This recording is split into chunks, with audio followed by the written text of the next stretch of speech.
ज्ञानार्जनातून आपल्याला या कथेचं श्रवण करायचं आहे। आपण भाग्यवान श्रोतावृंद, आजच्या या पहिल्या दिवशी कथेच्या प्रारंभ दिनी हा अतिशय विनोदनीय सोहळा तुम्ही सर्वजण तुमच्या डोळ्याखालून जात आहे आणि तुम्ही पाहत आहात। अशा या दृश्य पाहून या ठिकाणी सर्वजण कृतकृत्य होत आहेत आणि गजानन महाराजांनी सजल केलेल्या या विहिरीवर, ज्या पंचक्रोशीमध्ये आजूबाजूला जिथं कुठेही 100-100, 150 फूट विहिरी असल्यावरही पाणी नाही, अशा या ठिकाणी निर्जल ठिकाणी 38 फूट खोल असलेल्या या विहिरीमध्ये अथांग पाणी आहे। जलसागर इथं आपल्याला इथं दिसतो आहे। त्याचं नामकरण आपण शांतिवन अमृततीर्थ असं केलेलं आहे आणि शांतिवन अमृततीर्थ गजानन महाराजांनी सजल केलेली विहीर या पंचक्रोशीमध्ये प्रसिद्ध आहे। अशा या विहिरीच्या ठिकाणी आज कथेला प्रारंभ होत आहे। आम्हा सगळ्यांना आनंद होत आहे। मी सर्व भक्तगणांना विनंती करतो की हरिभक्तपरायण श्री समाधान महाराज शर्मा यांचं सर्व भक्तगणांनी, श्रोतावर्गांनी जोरदार टाळ्या वाजवून महाराजांचं स्वागत करावं अशी मी विनंती करतो। महाराजजी यांचं स्वागत आपण सर्व भक्तगणांच्या वतीनं झालं, परंतु संस्थांच्या वतीनं अजय भाऊ ठाकरे आणि गजानन भाऊ धर्मे सपत्नीक इथं जाऊन या ठिकाणी महाराजींचं स्वागत संस्थांतर्फे करतील अशी मी अजय भाऊ ठाकरे आणि गजानन भाऊ धर्मे या दोन्हीही विश्वस्तांना इथं आमंत्रित करतो। संस्था निज मनो मुकुर सुधार बरन हुर भुवर विमल जशो जोदायक फलचार बुद्धिहीन तनु जाके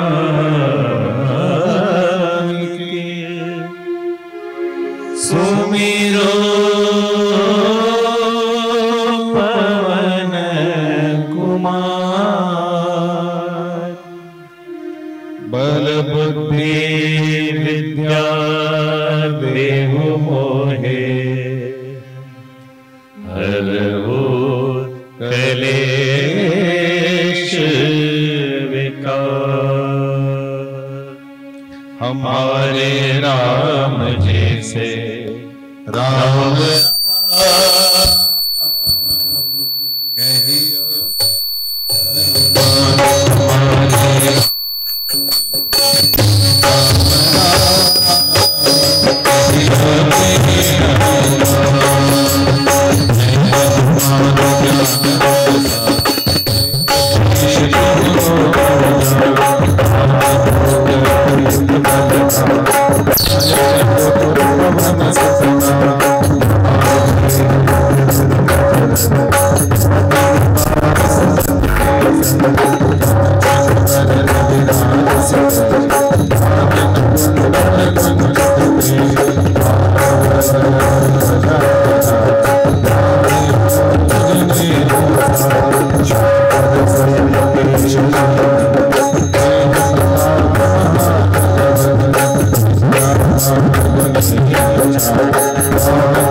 Hare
कृष्णात् परं किमपि तत्त्वमहं न जाने। कृष्णो त्वदीयपदपङ्कजपञ्जरान्ते हृदयैव मे विशतु मानसराजहंस। प्राणप्रयाणसमयोर्कफवातपित्तैः कण्ठावरोधनविधौ स्मरणं कुतस्तैः। यप्रव्रजन्तमनुपेतमपेतकृत्यं द्वैपायनो विरहकातर आजुहाव। पुत्रेति तन्मयतयातरौभिनेदु स्तं सर्वभूतहृदयं मुनिमानतो।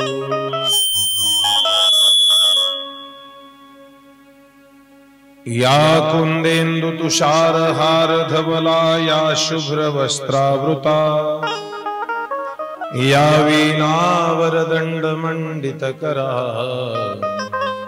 या श्वेतपद्मासनः यं ब्रह्माच्युत शंकर प्रभृतिभिर्देवैः सदा वन्दिता सा मा पान्तु सरस्वती भगवती निशेषजाड्यापः। सच्चिदानन्दरूपाय विश्वोत्पत्त्यादिहेतवे तापत्रय विनाशाय श्रीकृष्णाय वयं नमः।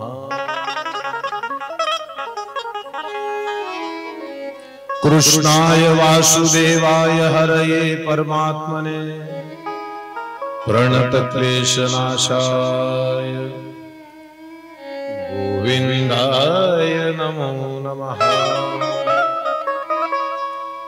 वसुदेवसुतं देवं कंसचाणूरमर्दनं देवकी परमानन्दं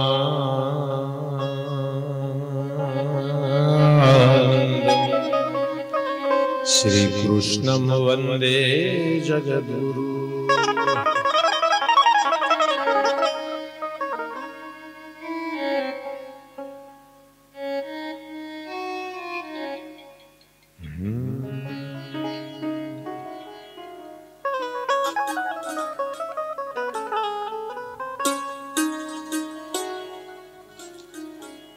वंदन करोमि गजाननासि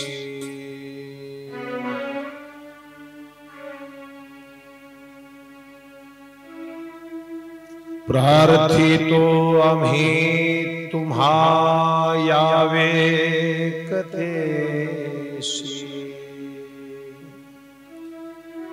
उचलो नीलावी या अनाथासी हृदय तुमची या गजानना।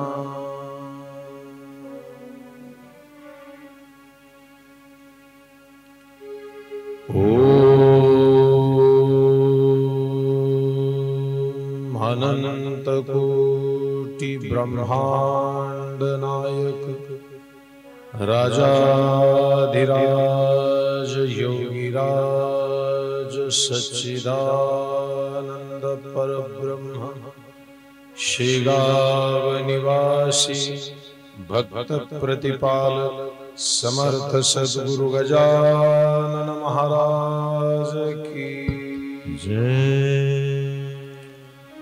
भगतों के राजा श्याम मेरे आजा।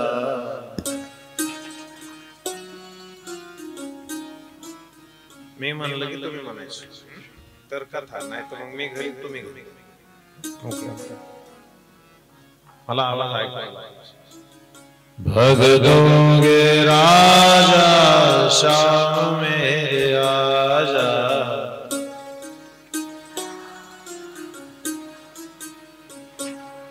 मंडपात बसलेल्याला त्याच्या मायबापाची शपथ त्यांनी म्हणायची। श्रीमंत असला जागीरदार असला पैशावाला असला तरी म्हणायचं भगतों के राजा श्याम मेरे आजा। शाबाश। श्याम मेरे आजा घन श्याम मेरे आजा।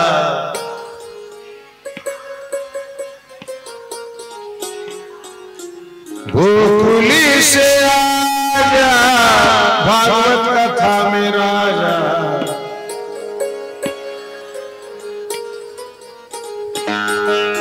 भगतों के राजा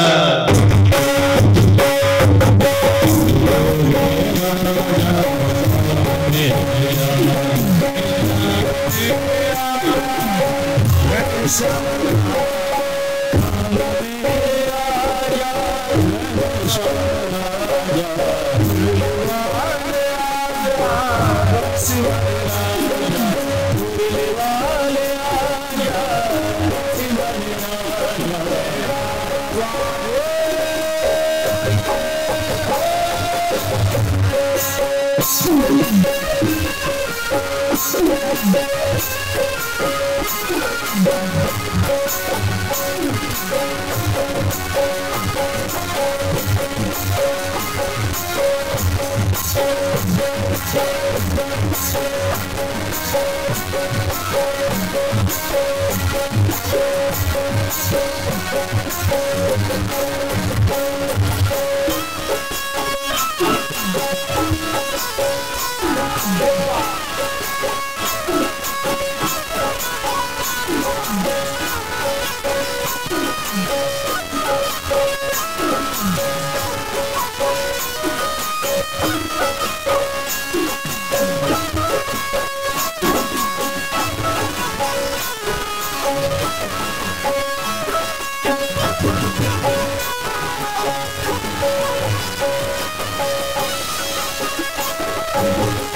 सद्गुरुनाथ जी भगवान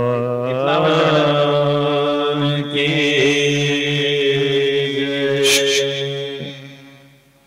हे पोरा तिथे माग चप्पल स्टेजवर घेऊन आता अशी ठेवली वर सँडल लावायला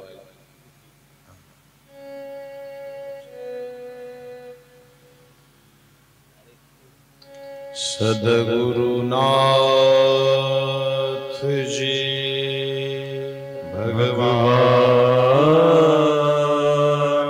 की जय। श्री बाल कृष्ण कन्हैया लाल की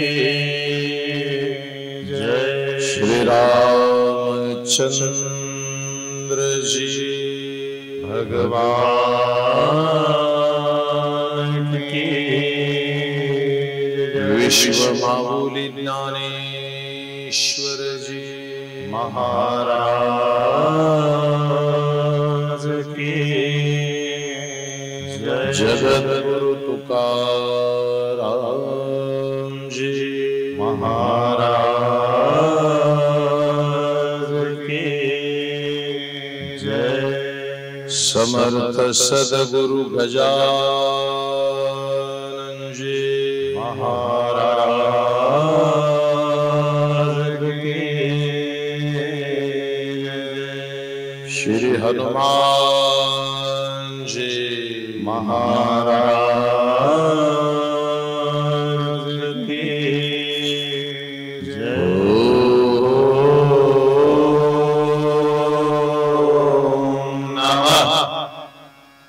पार्वती पतये शिव हर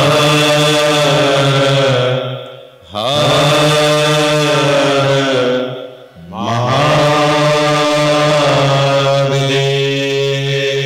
महादेव। सगळे हात वर करा मंडपात बसले कोणी बी गरीब श्रीमंत सगळे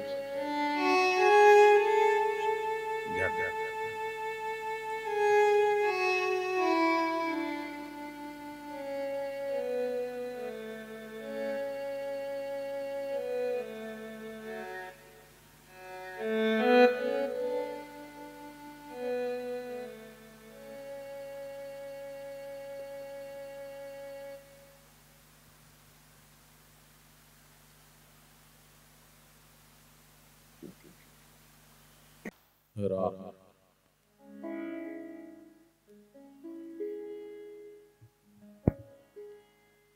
अतिशय पवित्र ठिकाणी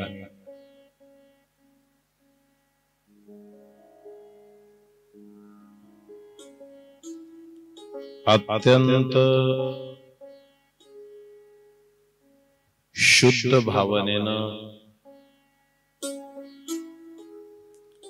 शांतीवन अमृत तीर्थ श्री गजानन महाराजांचं संस्थान सजल विहीर नावाचं आणि अशा पवित्र ठिकाणी माझ्या वाणीला शुद्ध करण्याची संधी मला मिळते। पूर्वजन्मेचं कुठलं तरी पुण्य आपल्या पदरात पडतंय म्हणून आपण इथं येऊन भागवत कथा ऐकू शकताय। अत्यंत पवित्र अंतःकरणानं या संस्थांची सर्व विश्वस्त मंडळी मला भेटायला नेवासा नावाच्या परिसरात त्रिवेणेश्वर संस्थानला आली होती। असा आग्रह त्यांनी केला की काही करा तुम्ही तिथं कथेला या, आणि मला इथे येण्याची संधी मिळाली।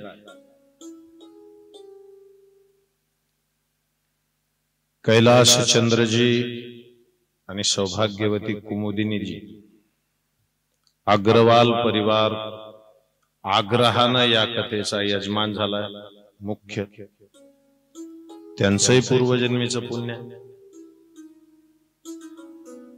मंडपामध्ये बसलेले सर्व श्रोतेजन, समोर बसलेले, लांब बसलेले, गुडघे वर केलेले, पाय लांबवलेले, टेकलेले, उगा मजा म्हणून आले ते, हमेशा येत असतात ते, दरवर्षी येतात ते, येणाऱ्याला येऊ देत नाही ते, अशा सर्वांच्या चरणी व्यासपीठाकडून विविध क्षेत्रातील मान्यवर, जपी, तपी, ज्ञानी, ज्ञानी, आचार्य, प्राचार्य, विचारवंत, दार्शनिक, प्रचारक, प्रसारक, तत्ववेत्ते, महिला, पुरुष, वारकरी संप्रदायाशी निगडीत असणारे सर्व टाळकरी, वारकरी, माळकरी, विनेकरी, पहारेकरी, मृदंगाचार्य, संवादिनी वादक, सर्व या संस्थांमध्ये सेवेसाठी असलेल्या सर्व महिला, पुरुष, कष्ट करून हा डोलारा उभा करण्यासाठी ज्यांनी सहकार्य केले ते सर्व, मंडप झाडणाऱ्यापासून आभार मानणाऱ्यापर्यंत सर्वांच्या चरणी व्यासपीठाकडून मंडपामध्ये खेळत असलेल्या गजानन महाराजांच्या चेतनेसह तुम्हा सर्वांना व्यासपीठाकडून कृष्ण कथेच्या प्रेमसागराचा पहिल्या दिवशीचा साष्टांग. बड़ी मौज है, समस्या तो रोज है. समस्या खाली बसलेल्या सगळ्या महिला मंडळींना, पुरुष मंडळींना एक विनंती आहे, मला फक्त उत्तर पाहिजे.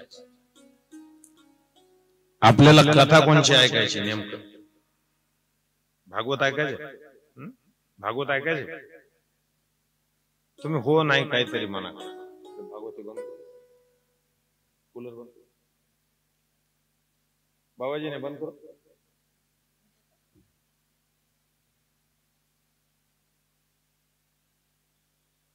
बस, हा, डोक्याला गुई. मला सांगायचं वेगळंच आणि ते सांगायला लावते वेगळंच. काही असावं, माणसाचं डोकं शांत असावं. खरे खोटे बोल माय दादा, बोला आणि बोलत जा. तसं मेल्यासारखं मड्यासारखं कथा नाही ऐकायची, बोलत जायचं. कथा जीवन के व्यथा को दूर करती है. लक्षात, एक गोड वाक्य सांगतो, मग कथेला प्रारंभ. सगळ्यांना बसलेल्याला विनंती आहे, मला एकदा मोकळ्या मनाने सांगा. आता भाऊनी सूत्रसंचलन केलं, त्यांनी फार गोड. समाधान महाराजावर महाराष्ट्र प्रेम करतो, दुसरे राज्य प्रेम करतात. एक मजा सांगू, समग्र विश्वानं केलेलं प्रेम एकीकडं आणि शेगावच्या गजानन बाबांनी केलेलं प्रेम एकीकडं. कारण सांगतो, कारण तुम्हाला थोडं ऐकायला वाक्य वेडवाकडं वाटेल, पण माझ्या मनातला ये मेरी पहिली मोहब्बत है. गजानन महाराज माझं पहिलं प्रेम आहे.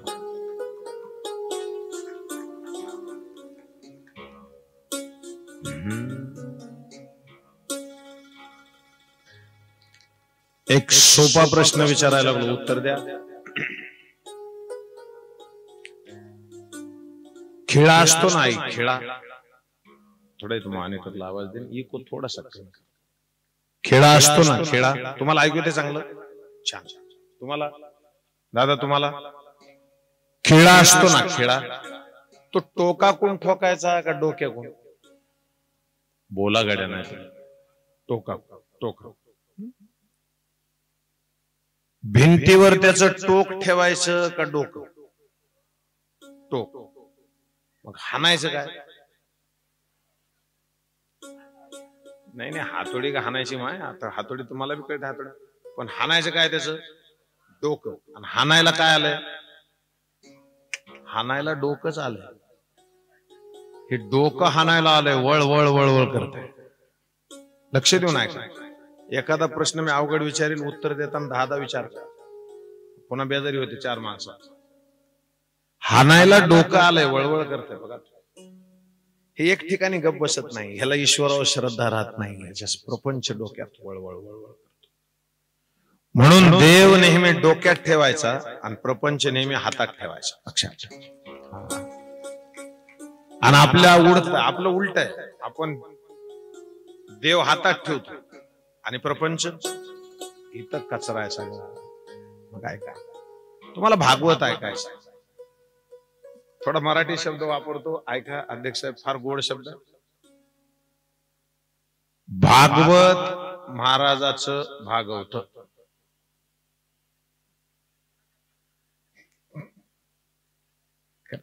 हा, महाराजाचं भागवत एक, आणि दुसरं भाग्यवत ऐकायला मिळतं त्याला भागवत म्हणतात. हे कुणालाही ऐकायला मिळत. चालू मधले माणसं उठून गेले इथून बघा तुम्ही. इरादे लाख बनते हैं बन के टूट जाते हैं, कथा में वही आते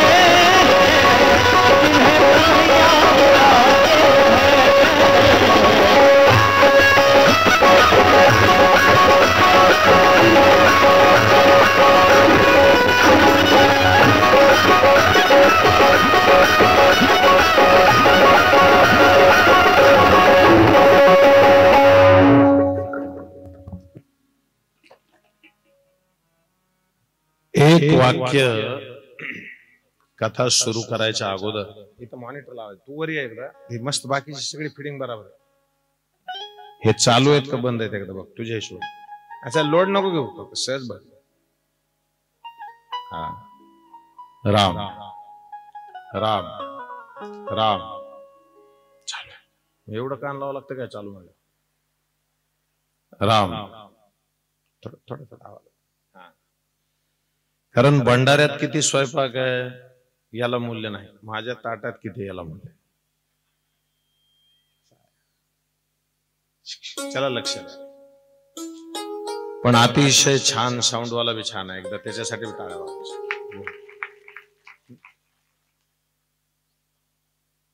अरे कारलेले होता का तू? वा वा, लय दिवस झाले म्हटलं का रे. तेव्हा छोटा होतो, आज त्याच्यापेक्षा छोटा आहे. श्रीमद भागवत ऐकायचे, लक्ष देऊन ऐका. इथून पुढे 7 दिवस ऐकायचे. इथून पुढे आता आजच्या कथेची वेळ 1 होती, आपण 2:45 सुरू केली. उद्या 1 वाजता सुरू होईल. मी कथेची वेळ सांगतानाच 1 ते 4 सांगितली होती, पत्रिकेवर 5 दिसती. बघू ऍडजस्टमेंट कसं होत्या. पण मला एक प्रश्न आणखीन एक पडलाय. कथेची वेळ बी 1 ते 5 लिहिली आणि जेवणाची वेळ बी 12 ते 5 लिहिली. घोटाळा काय नाही? ह्याच्यात दोन्ही वेळा त्याच आहेत. 12 शेवटची आहे का? अरे मले काय माहित, मग मले तर वाटलं रोज जेवण आहे बा. रोज आहे बर. अरे इथे काय कमी आहे महाराज, बाप आहे तो जगाचा, गजानन म्हणतात त्याला.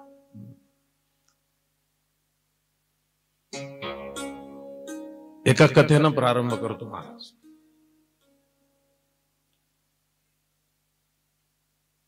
माझ्या अंतःकरणातला पवित्र भाव व्यक्त करतो.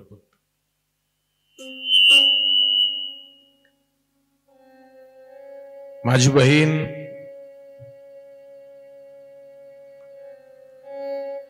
शेगावला नोकरीला होती.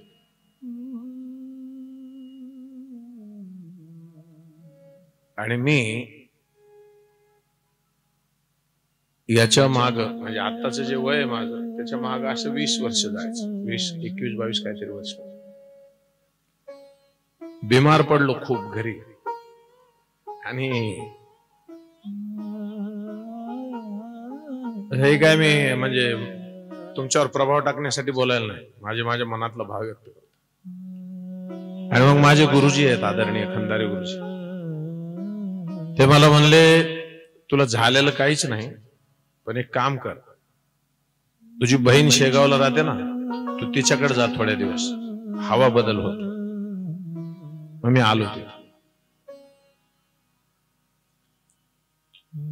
बहीण ड्युटीला जायची, मला मंदिरात सोडून जायची. मग साहेब ते मी मंदिरात बसायचो, त्या गादीचं दर्शन घ्यायचं आणि तिच्या समोर 21 अध्यायाची ती पोथी आहे छोटी, ती वाचायची. फुकट जेवायला असायची तिथे एक भाकरी, त्याच्यावरती भाजी वगैरे देत. ते फुकट लाईनीला लागून जेवायचं.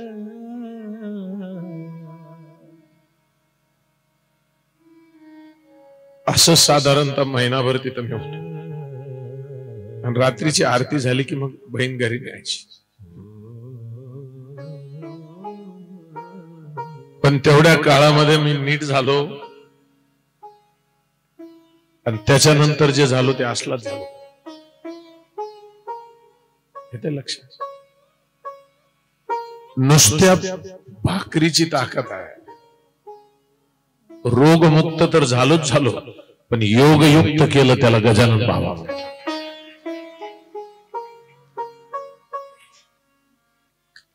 फकीरों के झोली में रहता है सब कुछ, बहुत आजमाते हैं फिर देते हैं तब कुछ. लीला अनंत केल्या बंकट सदनासी, पेटविले त्या क्षणात आणले.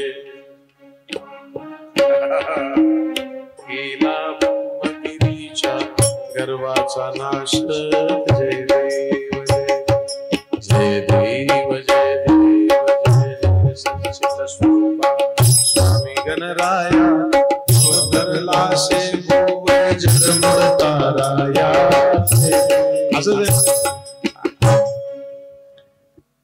म्हणून तेव्हापासून जे प्रेम आहे त्यांच्यावर.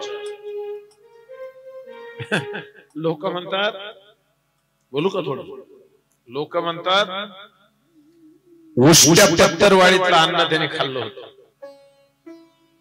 आता किती पत्तरवाड्या त्या दरबारात उष्ट्या होतात हे तुम्हाला माहित आहे?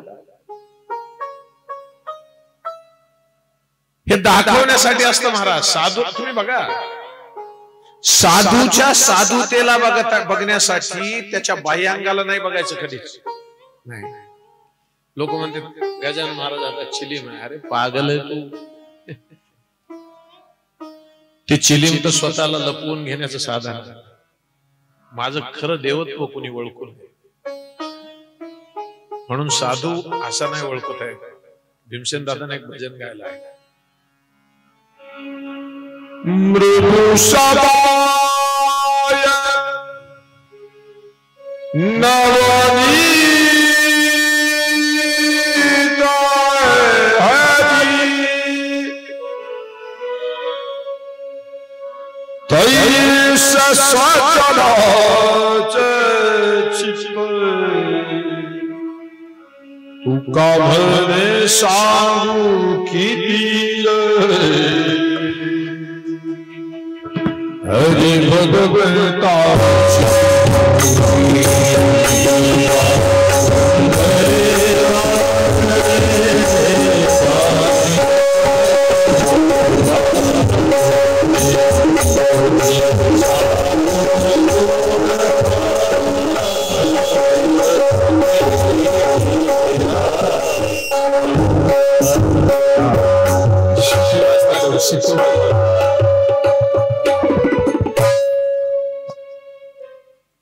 तुझी साधू ओळखावा देवतेची. आई माझ्याकडे तुम्हाला माझी शपथ आहे, खरं सांग, तुम्ही कथेला आलाय असं नाही.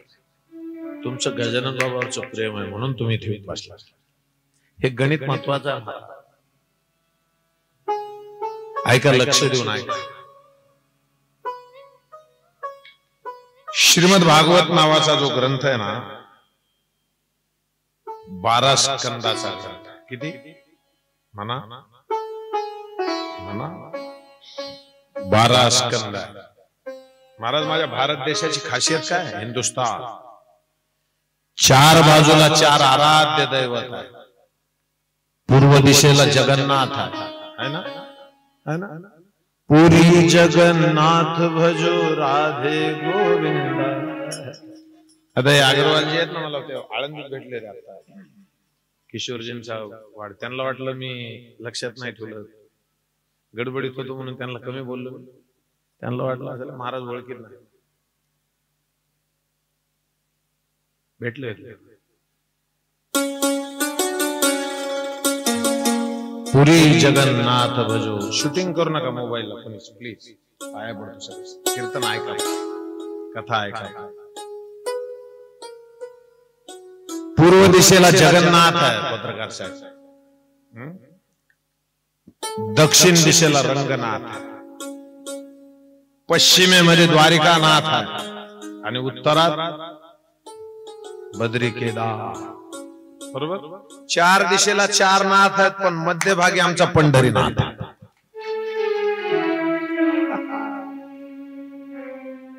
मध्यभागी पंढरीनाथ आहे.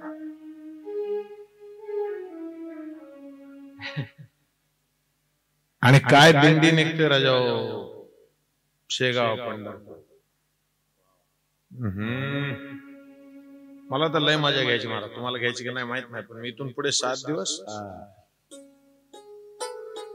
या सजल विहिरीला जितकं पाणी आहे ना, तितकं तुमच्या डोळ्यातून सजल नाही व्हायला तर मग मला महाराज म्हणू नका. भावगंध त्या जळी सजल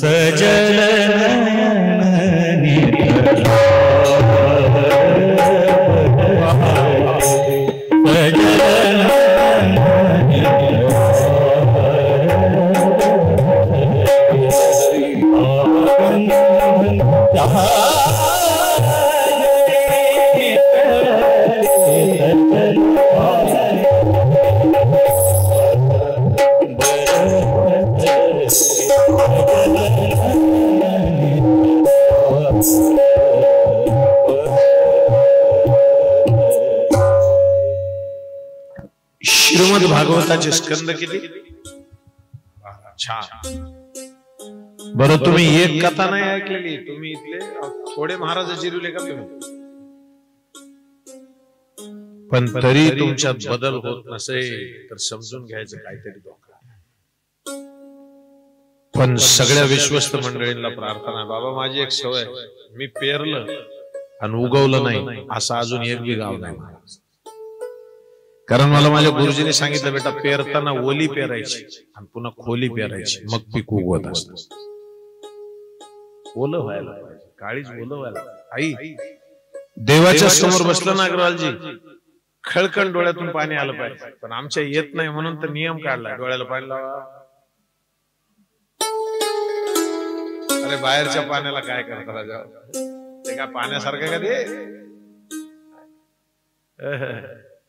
बडी बडी मौज. पहिला स्कंद भगवंताचं दक्षिण चरण आहे. दुसरा स्कंद आहे ते वाम चरण आहे. तिसरा स्कंद आहे ते दक्षिण भुजा आहे. चौथा स्कंद आहे तो वाम भुजा आहे. 5वा स्कंद आहे तो दक्षिण ऊर आहे. 6वा स्कंद आहे तो वाम ऊर है. 7वां स्कंद है तो दाहिनी हथेली है. 8वां स्कंद जो है तो दक्षिण का वक्षस्थल है. 9वां स्कंद वाम भाग का वक्षस्थल है. 10वां स्कंद श्री हरि का हृदय है. 11 स्कंद भगवान का ललाट है और 12 स्कंद बाई हथेली. असा वाङ्मय मूर्ती असणारा कृष्ण म्हणजे भागवत ग्रंथ. लक्षात आला? म्हणतो ना आपण ग्रंथ नवे हा श्री कृष्ण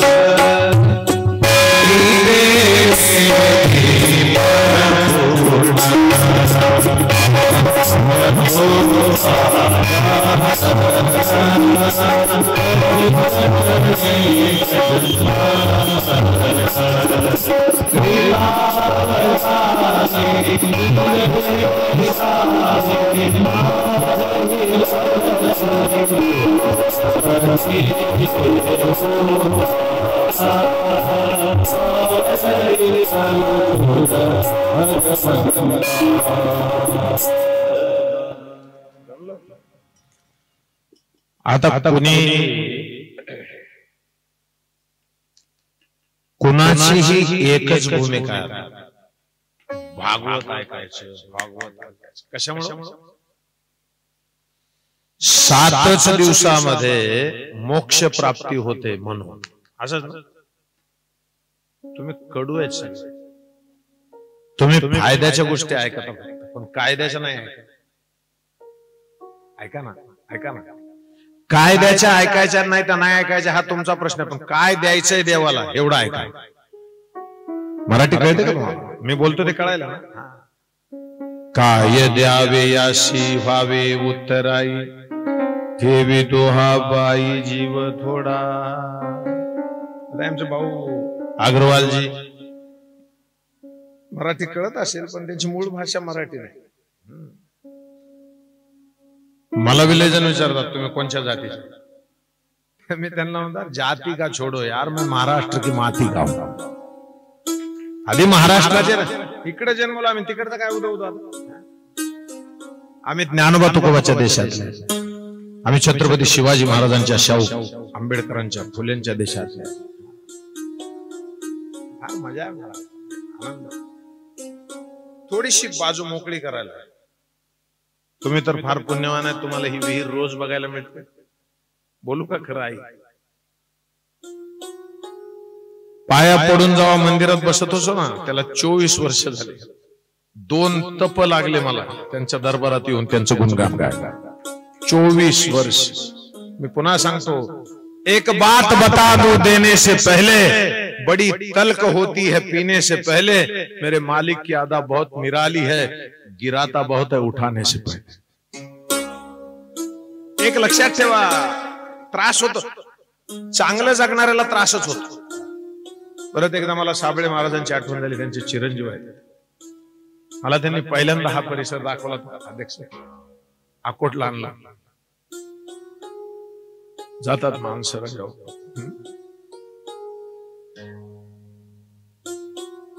आई वडील गेले त्या भाऊचे.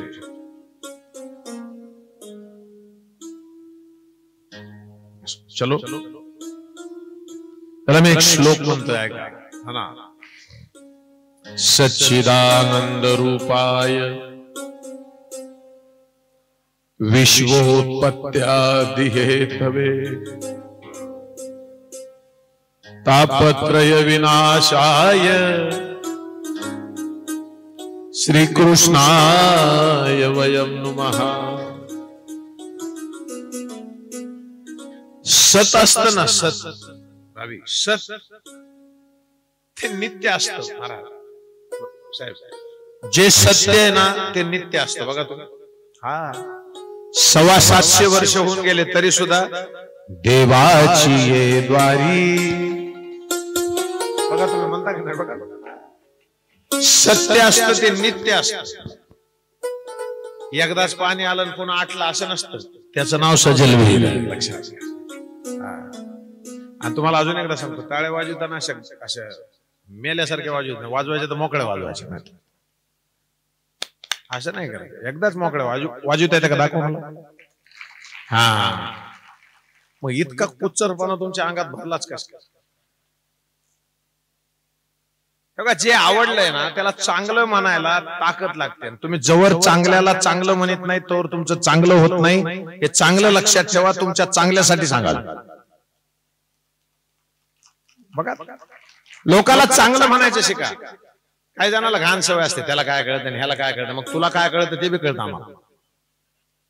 आजोबा पंजोबापासून लोकांना नावच ठेवित आम्ही.